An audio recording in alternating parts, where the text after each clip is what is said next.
Jeshi la Walinzi wa Mapinduzi ya Kiislamu la Irani IRGC limedai kuwa limefanya mashambulizi dhidi ya makao makuu ya jeshi la wanamaji la Marekani la kituo cha 5 pamoja na kituo cha anga cha helikopta katika nchi ya Bahrain kwa kutumia makombora na ndege zisizo na rubani.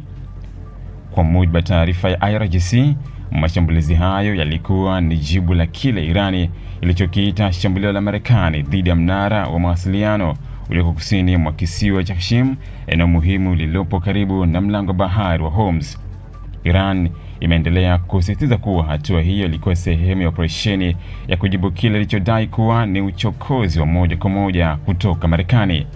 Kisiwa cha Qassim kina umuhimu mkubwa wa kijeshi na kimkakati kwa Iran kutokana na ukaribu wake na njia kuu ya usafirishaji wa mafuta duniani, jambo ambalo limeongeza wasiwasi wa kuongezeka kwa mvutano katika eneo hilo nyeti la Mashariki ya Kati.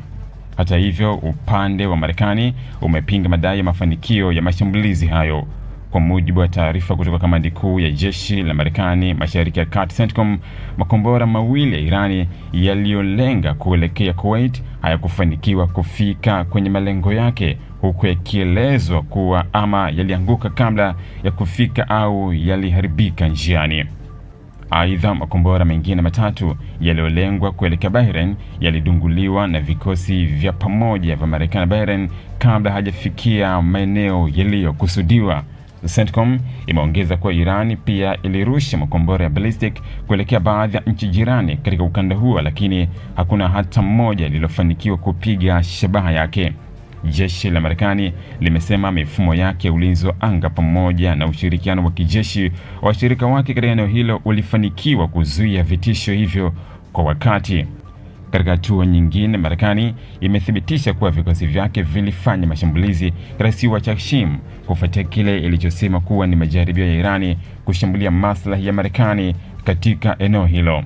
Taarifa ya CENTCOM imesema vikosi vya Marekani vilifanikiwa kuharibu makombora kadhaa ya ballistic pamoja na ndege zisizo na rubani zilizorushwa usiku kuamkia hii leo Jumatano kabla havijafikia malengo yaliyokusudiwa.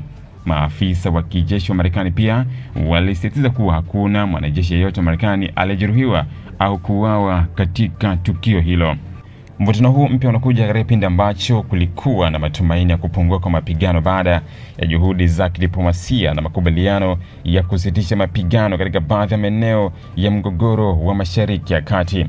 Hata hivyo, mashambulizi ya pande zote na madai yanayokinzana kati ya Washington na Tehran yanaonyesha kuwa hali ya usalama katika ukanda huo bado ni tete, huku hofu ikiongezeka kwamba tukio lolote dogo linaweza kusababisha mgogoro mkubwa zaidi wa kijeshi unaohusisha mataifa mengi ya Ghuba pamoja na washirika wa kimataifa.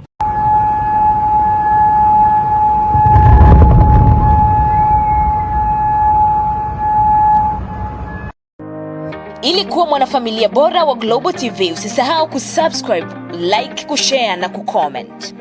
Baada ya kusubscribe, bonyeza alama ya kengele ili kupata taarifa kwa kila video inayopanda Global TV Online.